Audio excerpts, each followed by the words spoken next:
Salam sejahtera kepada pensyarah, Dr. Hasmadi bin Hasan, dan kepada rakan sekalian. Hari ini, kumpulan kami akan membentangkan topik 2, yaitu konsep etika dan peradaban.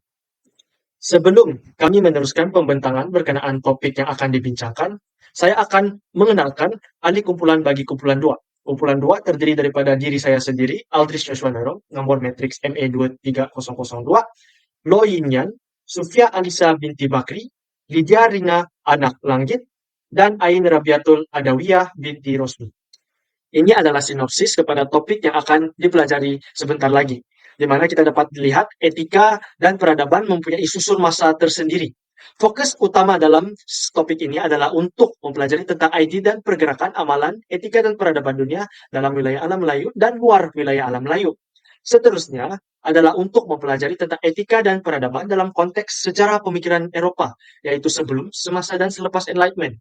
Dan kita juga akan mempelajari tentang impak kefahaman dan amalan konsep etika yang disemai dalam zaman kolonial dan pasca kolonial luar Eropa. Objektif bagi pembentangan bagi topik 2 ini adalah untuk membincangkan tentang konsep dan pergerakan amalan etika dan peradaban dari seluruh dunia yang telah mempengaruhi pembentukan etika dan peradaban di negara kita, Malaysia. Selamat sejahtera, nama saya Lo Yin, ID PB23008. Sekarang saya akan memulakan dengan subtopik yang pertama, menelusuri pergerakan idea dan amalan etika dan peradaban dunia. Untuk topik ini, saya akan membentangkan perkembangan sejarah alam Melayu, pergerakan idea dan amalan etika dan peradaban di alam Melayu. Dalam memahami pergerakan idea dan amalan etika dan peradaban di Malaysia masa kini, kita perlu memahami peradaban, pengaruh dan perubahan yang telah berlaku dalam persekitaran alam Melayu dan Kepulauan Melayu. Yang pertama, sejarah peradaban awal tanah Melayu. Dari segi keagamaan dan kebudayaan, sejak zaman prasejarah, pelbagai etnik telah tinggal di tanah Melayu. Mereka mempunyai pelbagai budaya, bahasa dan tradisi. Keagamaan ini terus berlanjut dan menjadi salah satu ciri khas peradaban di wilayah ini. Seterusnya ialah perdagangan maritim. Lokasi strategi tanah Melayu sebagai pusat perdagangan maritim telah mempengaruhi perkembangan ekonomi dan sosial wilayah ini. Ketiga ialah inovasi teknologi dan pertanian. Ia menunjukkan kemajuan dalam teknologi dan pertanian. Sistem irigasi yang canggih, teknik pelayaran, dan penggunaan logam untuk perkakas dan senjata untuk perkembangan ekonomi. Yang keempat ialah peninggalan arkeologis. Bukti-bukti arkeologis seperti situs-situs kuah menjadi saksi bisu dari kehidupan dan peradaban awal tanah Melayu.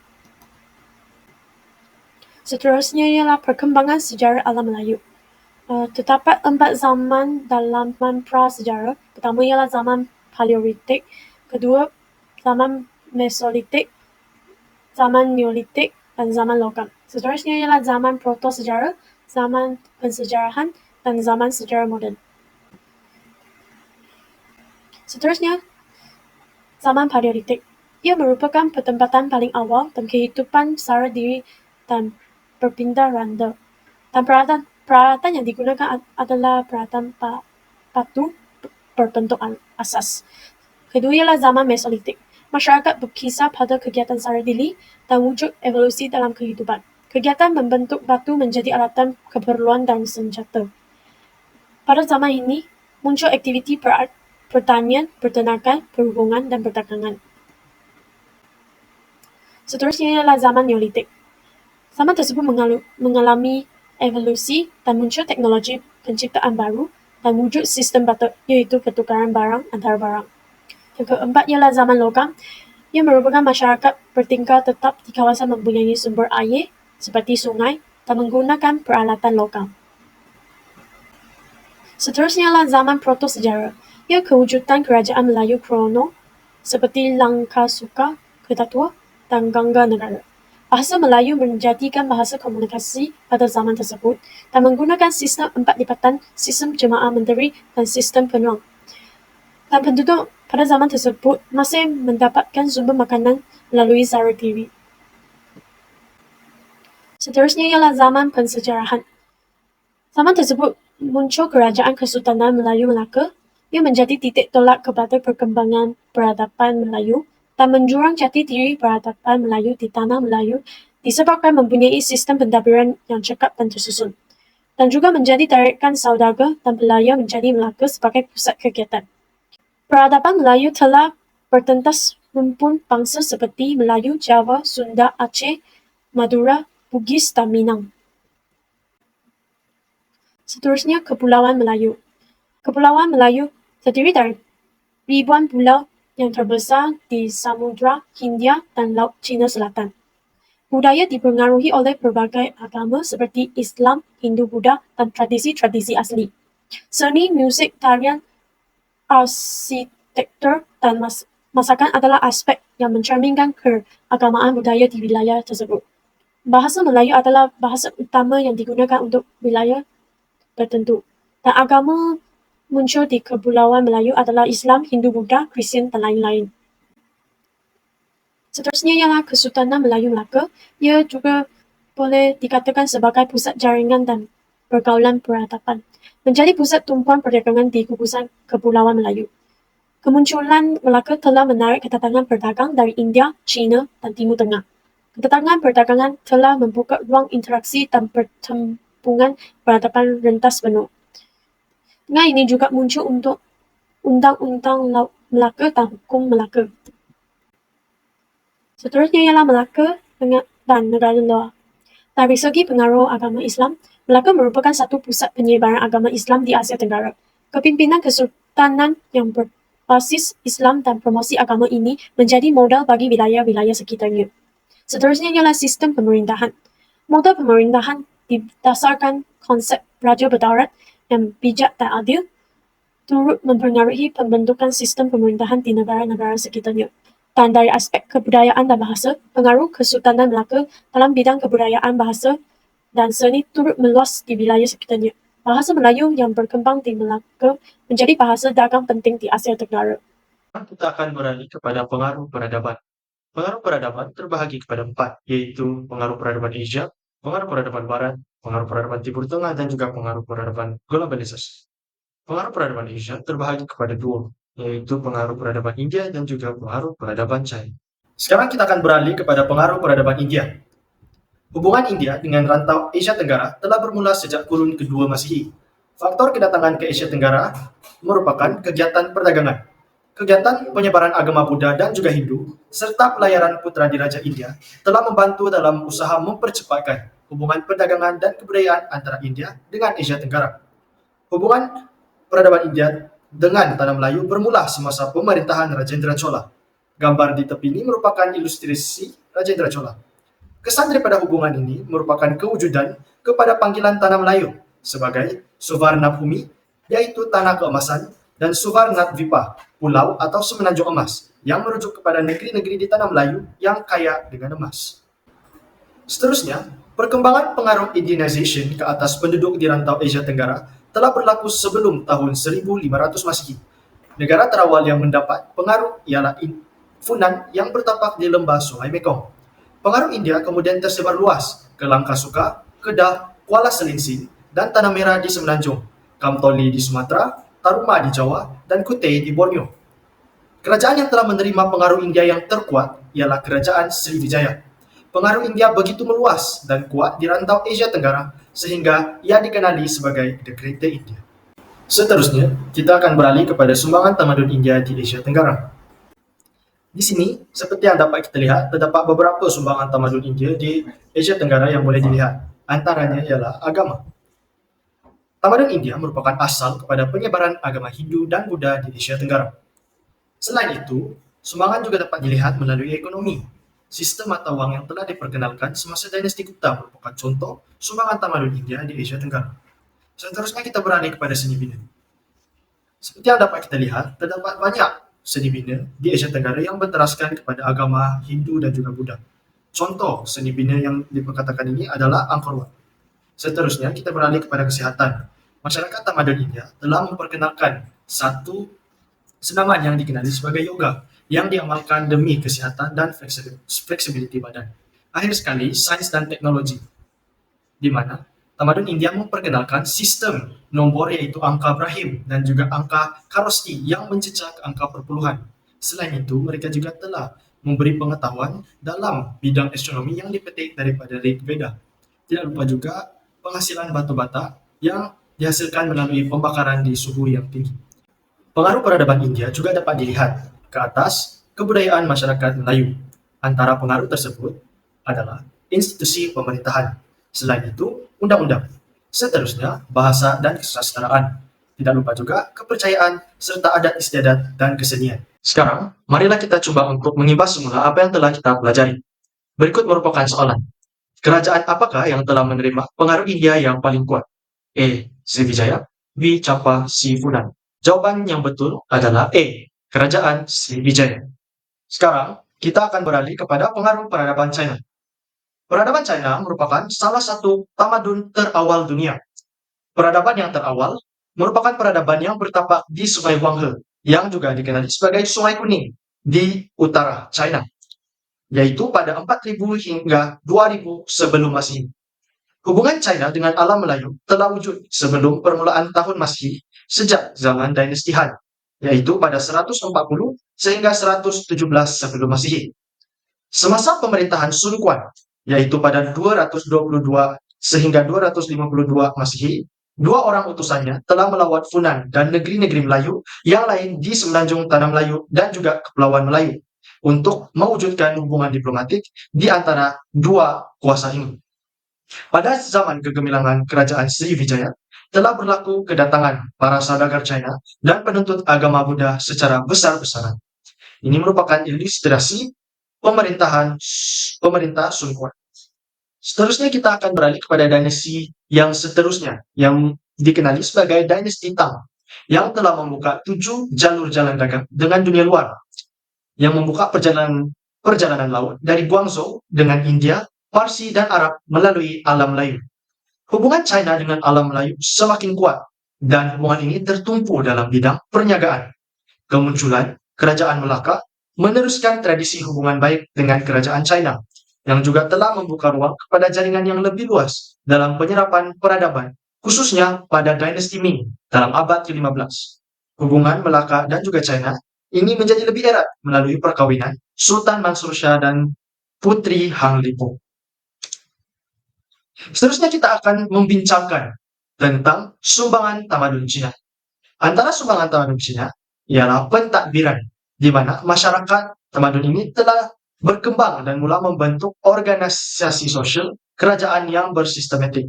Seterusnya, sumbangan daripada tamadun ini dapat dilihat daripada segi falsafah, di mana muncul aliran falsafah seperti Konfusianisme, Daoisme, atau dikenali sebagai Taoisme, dan juga Maoisme. Seterusnya, sains dan penciptaan. Penciptaan alatan canggih, perang, menggunakan gangsa, besi, serbuk letupan, dan taktikal perang yang amat mengagumkan. Tidak lupa juga di mana tamadun Cina ini mencipta kalender yang dapat menentukan masa sesuai untuk bercocok tanam. Mereka juga memberi sumbangan daripada segi unsur modern dan juga daripada segi kesusastraan, di mana cerita-cerita klasik seperti I Ching dan juga Li Qi telah diperkenalkan. Nama saya Lydia Rina Analanggit, Metrik ID KH22068. Saya akan menerangkan tentang pengaruh peradaban Timur Tengah di Asia Tenggara. Pengaruh utama yang dibawa dari Timur Tengah adalah pengembangan agama Islam. Terdapat teori yang menyatakan bahawa Islam ini dibawa langsung dari Semenanjung Tanah Arab ke alam Melayu pada kurun ke-7 melalui hubungan perdagangan. Ini membuka pintu bagi penyebaran ajaran Islam di kalangan masyarakat Melayu. Kemudian pengaruh ini bermula diperlak dengan terbentuknya kerajaan Islam yang pertama pada tahun 840 Masehi. Kemudiannya kerajaan Samudra Pasai telah muncul pada tahun 1042. Seterusnya kerajaan Pasai menjadi pusat pertama untuk pengajian dan penyebaran agama Islam di Kepulauan Melayu. Dan ia dianggap sebagai pusat tamadun Melayu Islam yang pertama di wilayah ini. Yang ketiga adalah pusat kebudayaan Melayu Islam. Melaka telah menjadi pusat kebudayaan Melayu Islam dan menjadi nadi kepada kegiatan pengajaran dan penyebaran agama Islam di Kepulauan Melayu. Peradaban Melayu menyerap nilai-nilai dan tradisi Islam yang akhirnya melahirkan pusat tamadun Melayu Islam yang berpengaruh di Melaka pada kurun ke-15, Patani pada kurun ke-16, Aceh pada kurun 16 dan 17, dan Johor Riau Lingga pada kurun 17. Seterusnya adalah pengaruh peradaban Timur Tengah ke atas peradaban Melayu. Dari segi agama Islam menjadi agama utama yang mempengaruhi adab dan nilai-nilai moral dalam masyarakat Melayu. Dari segi kepercayaan, dengan kemasukan Islam, kepercayaan masyarakat Melayu telah beralih dari kepercayaan animisme dan Hindu Buddha ke agama Islam. Dari cara hidup pula, terdapat penggunaan pakaian seperti baju kurung dan songkok. Yang kedua, dalam agama Islam, penggunaan bahasa yang digunakan ialah bahasa Arab. Dari segi adab pula, contohnya hormat kepada orang tua dan sopan santun dalam berbicara. Dari segi kebudayaan, terdapat penggunaan rebana dan gambus dalam instrumen muzik Melayu. Dari segi kesenian pula, terdapat motif-motif klasik seperti kaligrafi, geometri dan bunga-bunga hiasan yang diinspirasikan dari Timur Tengah. Seterusnya dari segi pendidikan, institusi pendidikan seperti madrasah dan sekolah agama ini menekankan kepada pembelajaran agama, etika dan ilmu-ilmu keislaman. Seterusnya dari segi sistem perundangan, terdapat kitab-kitab hukum Islam yang dikenali sebagai kitab kuning seperti kitab fikih, kitab tasawuf dan sebagainya, dan ia menjadi sumber hukum dan pedoman dalam kehidupan masyarakat Melayu. Seterusnya dari segi sistem ekonomi, dalam aktiviti ekonomi Melayu, pengaruh Timur Tengah dapat dilihat dalam perdagangan rempah-rempah dan hasil-hasil pertanian lain. Dan akhir sekali, sistem pemerintahan. Sistem pemerintahan ini berdasarkan prinsip-prinsip Islam dan hukum syariah. Baiklah, seterusnya bagi mengibas kembali mengenai apa yang kita pelajari tentang peradaban Timur Tengah. Pada kurun keberapakah Melaka menjadi pusat tamadun Islam di Kepulauan Melayu? A. Kurun 17, B. Kurun 16, C. Kurun ke-15. Jawapannya ialah C. Kurun ke-15. Portugis merupakan penjajahan dari kuasa barat yang pertama menjejakkan kaki ke tanah Melayu, bertujuan untuk mengembangkan ajaran Kristian dan mengambil alih perdagangan khususnya Melaka yang menjadi pelabuhan terbesar pada masa tersebut, yakni dari tahun 1511 hingga 1641, menjadikan ia dijajah selama 130 tahun. Implikasi yang jelas dapat dilihat daripada kewujudan masyarakat Serani, iaitu perkawinan campur, sistem tulisan Rumi, perkataan pinjaman dan kemunculan kerajaan baru iaitu Kerajaan Melayu Riau kerana runtuhnya Kerajaan Kesultanan Melayu Melaka. Belanda telah menubuhkan syarikat Hindia Timur Belanda (VOC) pada tahun 1602 untuk menguasai perdagangan rempah-ratus di Kepulauan Melayu, perdagangan kain di India dan biji timah di negeri-negeri Melayu. Sejurus itu, 1641 pula, Belanda menyerang Portugis di Melaka dengan bantuan Kerajaan Melayu Johor. Penjajahan mereka tertumpu di Melaka selama 183 tahun daripada 1641 sehingga 1824. Belanda mempunyai pusat utama berpangkalan di Betawi, Jakarta dan menyegat mana-mana kapal dagangan yang melintas untuk berdagang di pangkalan mereka. Penjajahan Belanda berakhir dengan Perjanjian Inggris-Belanda, iaitu dikenali sebagai Perjanjian London pada tahun 1824. Penjajahan mereka tidak seberapa meninggalkan kesan kepada tanah Melayu ketika itu. Pendudukan British adalah salah satu kuasa barat yang meninggalkan impak dan kesan yang tinggi kepada masyarakat. Peradaban British di tanah Melayu membawa 1001 perjanjian demi perjanjian sebelum akhirnya terbebas daripada cengkam kuasa asing. Dimulai dengan pendudukan Francis Drake di Pulau Pinang pada 1756, pendudukan Stafford Raffles di Singapura 1819, perjanjian Inggeris-Belanda yang mengesahkan pendudukan Inggeris di tanah Melayu pada 1824. Persetiaan awal Kapten Henry Burney dengan Siam.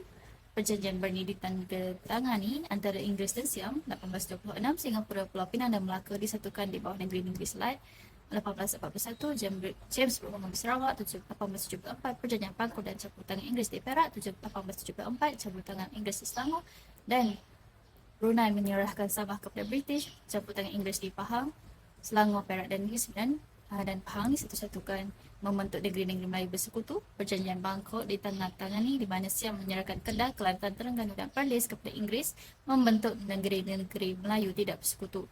Dan akhir sekali Johor menerima penasihat British yang pertama. Seterusnya, 3.5 Pengaruh peradaban sedunia globalisasi. Era dunia tanpa sempadan telah mewujudkan interaksi dan jaringan peradaban merentasi benua dan sempadan negara menerusi perkembangan teknologi maklumat dan informasi seperti smartphone dan penggunaan media sosial yang berleluasa seperti Instagram, WhatsApp. Seterusnya, peradaban globalisasi membawa pengaruh yang besar dalam pelbagai aspek kehidupan, merentasi bidang politik, ekonomi, sosio budaya, termasuklah perkembangan bidang ilmu dan pemikiran. Perkembangan peradaban global ini turut menjadi penyumbang kepada pembentukan peradaban majmuk di Malaysia. Topik yang kedua ialah konsep etika. Konsep etika terdapat 3 subtopik kecil, utama sejarah pemikiran Eropah dari zaman sebelum, semasa dan selepas Englishment. Yang kedua ialah perspektif agama dan kepercayaan. Yang ketiga ialah kolonialisme dan pasca kolonialisme. Apa itu etika? Etika merupakan nilai dan garis panduan yang harus dipatuhi oleh para dokter dalam pengalaman perubatan masing-masing. Beretika mempunyai atau berpegang kepada etika, berakhlak, dan bermoral. Konsep etika pada sejarah pemikiran Eropah terdapat 4 zaman. Pertama adalah zaman gelap. Zaman tersebut merupakan zaman kejatuhan Eropah yang mengemparkan berlaku peperangan, keburuan, dan penyakit berjangkit. Zaman tersebut juga mengalami kemerosotan dalam bidang pendidikan, sistem pembandaran, perdagangan, dan pusat pentadbiran. Kehidupan masyarakat dikongkong oleh golongan gereja dan rakyat diperindak dalam bentuk regiment. Seterusnya ialah zaman Renaissance. Zaman tersebut muncul ahli falsafah barat mempersoalkan ilmu melalui kepercayaan dan keagamaan. Yang ketiga ialah zaman pencerahan. Ia muncul idea tentang rasionalisme. Keempat ialah Enlightenment. Ia telah dikaitkan dengan perkembangan dalam beberapa perkara seperti kebijaksanaan, kesedaran, pendidikan, keteguhan terhadap kepercayaan, kefahaman, dan penyinaraan. Seterusnya, kita akan beralih kepada etika dari perspektif agama dan kepercayaan. Dalam bagian ini, saya akan menerangkan tentang etika daripada perspektif 3 agama, yaitu agama Hindu, agama Buddha, dan juga agama Islam. Marilah kita bermula dengan agama Hindu. Etika dalam agama Hindu sangat beragam dan kompleks, dan merangkumi berbagai aspek kehidupan spiritual dan juga moral. Terdapat beberapa konsep utama etika dalam agama Hindu, namun saya akan menyentuh segelintir saja dalam pembentangan ini. Yang pertama, konsep Tuhan, di mana Hindu meyakini dalam kewujudan satu Tuhan yang Maha Esa, walaupun memuja berbagai dewa. Seterusnya, kita akan beralih kepada konsep Trikaya Parisuddha. Dalam ajaran Hindu, ada konsep Trikaya Parisuddha, yang merupakan 3 jenis perbuatan yang menjadi landasan ajaran, yaitu berpikir secara benar, manasika, berkata yang benar, wacika, dan berbuat yang benar, kaika. Semua perbuatan ini meliputi kesusilaan, persembahan suci, pengendalian diri, dan juga berderma. Seterusnya, etika dalam ajaran agama Hindu juga berfokuskan kepada kesatuan alam. Konsep yang seterusnya yang kita akan bincangkan adalah konsep karma dan samsara, di mana mereka yang beragama Hindu percaya bahwa konsep karma yaitu hukum sebab akibat dalam setiap perbuatan, dan konsep samsara yaitu proses kelahiran kembali atau reinkarnasi. Oleh itu, manusia perlulah mengamalkan kebaikan agar mereka dapat mengubah karma hidup yang lebih baik. Seterusnya, kita akan beralih kepada etika dari perspektif agama Buddha. Etika dalam agama Buddha adalah sangat penting, dan terdapat beberapa konsep utama etika dalam agama Buddha. Antara konsep itu adalah konsep sila, yang merupakan panduan untuk menimbulkan harmoni dalam hati dan juga pikiran. Ciri etika dan sila adalah ketertiban dan juga ketenangan. Fungsi etika dan sila ini adalah untuk mengarahkan kelakuan yang salah agar kelakuan tersebut menjadi satu kelakuan yang betul, dan juga menjaga seseorang itu daripada tidak terus berada di jalan yang salah. Seterusnya, wujud juga konsep dukkha, yang merupakan penderitaan adalah keadaan yang wujud secara meluas. Puncak kepada penderitaan ini adalah cinta kepada perkara dunia yang sementara. Antara cara untuk menghapuskan penderitaan ini adalah melalui 8 jalan mulia, yang merangkumi pandangan yang tepat, pemikiran yang benar, tindakan yang betul, usaha yang tepat, aspirasi yang betul, pertuturan yang betul, fokus yang betul, dan akhir sekali cara hidup yang betul. Seterusnya, terdapat juga konsep hiri dan otapa. Konsep hiri dan otapa adalah konsep di mana seorang itu malu untuk berbuat jahat dan takut terhadap akibat perbuatan jahat. Hiri dan otapa adalah pelindung dunia. Sekiranya hiri dan otapa tidak ada lagi dalam diri manusia, maka dalam diri manusia akan berkekacauan yang merugikan diri sendiri dan juga masyarakat. Akhir sekali, kita akan beralih kepada etika dari perspektif agama Islam. Etika dalam agama Islam berasal daripada perkataan khuluq yang bermaksud akhlak. Ciri-ciri etika Islam adalah berasaskan sumber-sumber yang komprehensif dan juga bersifat syumul serta universal. Prinsip-prinsip utama etika dalam agama Islam adalah prinsip keimanan, prinsip kebaikan dan keburukan, prinsip khalifah dan hamba, memperakui keistimewaan kedudukan, akal dan naluri, prinsip persamaan, prinsip kebebasan memilih, dan akhir sekali prinsip tanggung jawab. Seterusnya, kita akan beralih kepada bahagian terakhir dalam konsep etika, yaitu etika semasa kolonialisme dan etika pasca kolonialisme. Semasa kolonialisme ataupun lebih dikenali sebagai masa kita dijajah, negeri-negeri yang boleh diambil sebagai contoh yaitu negeri Melaka, Pulau Pinang, dan Perak, serta Singapura, di mana dapat dilihat bahwa agama dipisahkan daripada politik, di mana kerajaan yang menjajah sewaktu itu akan bertanggung jawab dalam pentadbiran, hukuman, demokrasi, dan pengundian. Sementara sultan bagi negeri-negeri tersebut akan bertanggung jawab untuk budaya dan agama Islam, di mana agama Islam menjadi asas kepada peradaban dan pengetahuan agama. Pasca kolonialisme pula dapat dilihat di mana ilmu kolonial masih berterusan dan negeri meneruskan budaya dan agama dari tahun 1957 sehingga 1969. Namun, pada 1970, walaupun ilmu kolonial itu masih wujud, kerajaan tempatan sudah mula memberi tumpuan kepada penekanan agama Islam dalam usaha modernisasi negara. Dapat dilihat di mana pembinaan negara bangsa di kalangan Melayu berjaya, tetapi dalam kalangan bukan Melayu, pembangunan negara diutamakan tanpa mengambil kira bangsa. Merujuk kepada Kamus Dewan, peradaban membawa maksud sistem dan tahap perkembangan sosial sesuatu bangsa. Pesan daripada kolonialisme dan pasca kolonialisme oleh penjajah banyak meninggalkan kesan kepada negara yang dijajah dari pelbagai aspek, antaranya ialah sosial, ekonomi, dan politik. Berikut merupakan impak kolonialisme dan pasca kolonialisme dari perspektif peradaban. Pertama, pengenalan sistem sekolah vernakular seperti sekolah Melayu, Cina, dan India. Kedua, pengenalan dasar ekonomi baru bagi merangsang dan merancangkan ekonomi negara. Ketiga, kemajuan pengangkutan seperti pembinaan kereta api telah banyak memberi manfaat seperti pembukaan tanah baru dan proses kegiatan industri biji timah. Seterusnya, sistem demografi tanah Melayu telah berubah ke arah yang lebih baik, di mana kawasan kampung berubah menjadi kawasan bandar, ekoran daripada perkembangan pesat pelumbungan biji timah. Akhir sekali, kepercayaan terhadap perkara-perkara yang tidak masuk akal semakin berkurangan dalam kalangan masyarakat tempatan. Seterusnya, Timur dan Barat. Timur lazimnya merujuk kepada negara-negara Islam di Timur Tengah seperti Jordan, Mesir dan Palestin. Agama Islam merupakan teras dalam pembinaan tamadun yang umum. Islam merupakan agama yang mencukupi keseluruhan aspek kehidupan.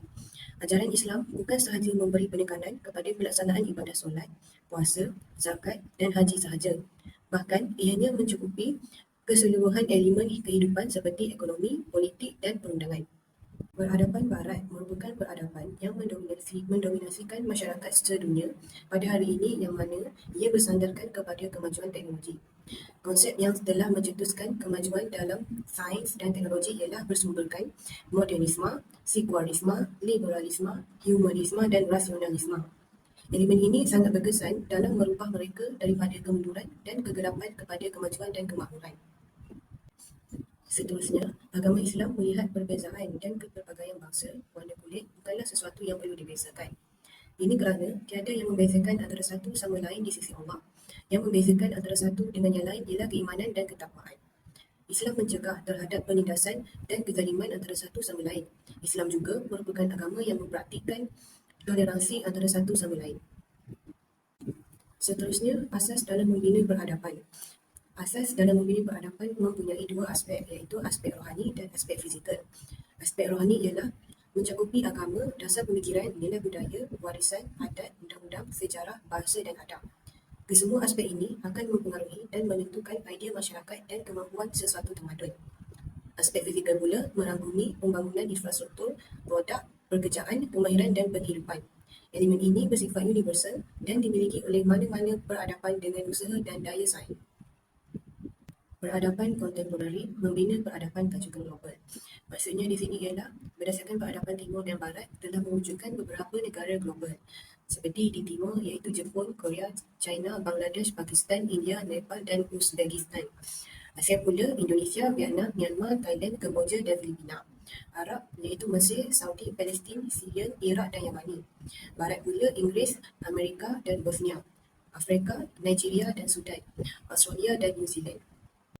Sekarang, kita akan beralih kepada peradaban dari perspektif agama dan kepercayaan. Alam Melayu diwarnai oleh kaum tua. Alam Melayu dipengaruhi oleh berbagai agama dan pergerakan. Pada tahun 1930, kaum muda di Pulau Pinang, Singapura, dan Sumatera Barat telah bertumbuh, didorong oleh pengaruh dari Mesir dan juga Turki. Kebangkitan Islam pada tahun 1970 yang dipimpin oleh pelajar Malaysia di United Kingdom dan United States of America, revolusi Iran dan pergerakan agama yang berakar umbi di tanah Melayu.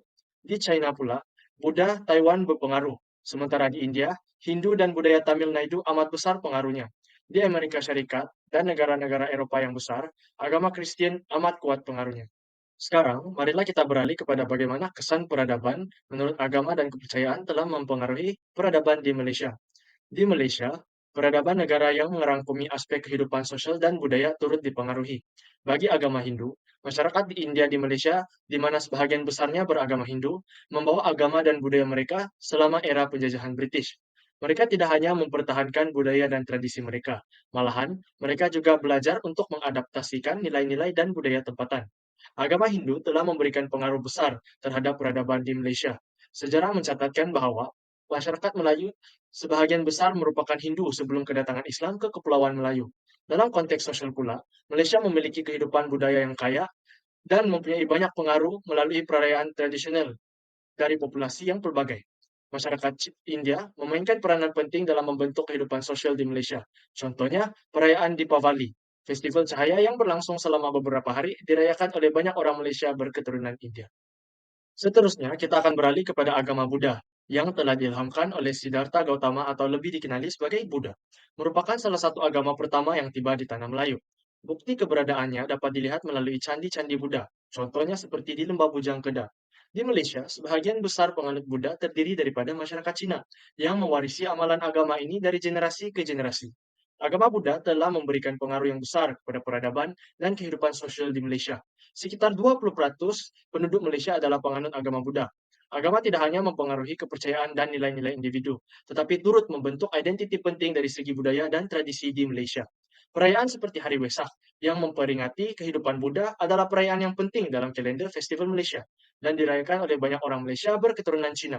Selain itu, banyak kuil Buddha di Malaysia yang mencerminkan gaya arsitektur klasik kuil Cina dan menjadi pusat komuniti tempatan. Akhir sekali, kita beralih kepada agama Islam, yang bermula di tanah Arab pada abad ke-7 Masehi dan telah tersebar ke berbagai belahan dunia termasuk tanah Melayu. Pada abad ke-12, Islam telah mulai memasuki tanah Melayu dan menjadi agama utama kepada penduduk Melayu di tanah Melayu, Sabah, dan Sarawak. Penyebaran Islam di tanah Melayu menjadi kuat melalui berbagai cara, termasuk peranan pemerintah, mubalik, perkawinan, dan perdagangan. Bukti kuat penyebaran agama Islam di tanah Melayu adalah penemuan batu bersurat di Kuala Belang, Terengganu yang bertarikh 702 H. Pengaruh Islam kepada peradaban merangkumi kehidupan sosial masyarakat di Malaysia sangat signifikan. Sebagai agama rasmi negara, Islam mempengaruhi berbagai aspek kehidupan sosial dan budaya di Malaysia. Misalnya, banyak ritual dan praktis Islam yang menjadi aspek besar dari segi budaya Melayu. Selain itu, perayaan-perayaan Islam seperti Hari Raya Puasa dan Hari Raya Haji telah menjadi bahagian penting dalam kalender festival di Malaysia. Untuk rangkumkan, kesemuanya sekali peradaban pada hari ini yang boleh dilihat di seluruh negara adalah campuran dari negara-negara yang telah menjajah tanah Melayu sebelumnya dan telah membawa beberapa hal yang baik maupun buruk. Sebagai contoh, kerajaan hari ini berfungsi dari cara jajahan British dan memperkenalkan sistem yang lain daripada kerajaan Melayu Melaka. Maupun begitu, masih ada bekas berdarah dan menyenyak hati orang tempatan yang tidak akan pernah hilang. Dengan adanya pembelajaran etika dan konsep peradaban kepada generasi muda, ia akan lebih membuka minda mereka bahawa kehidupan yang mereka cekapi pada hari ini bukannya percuma.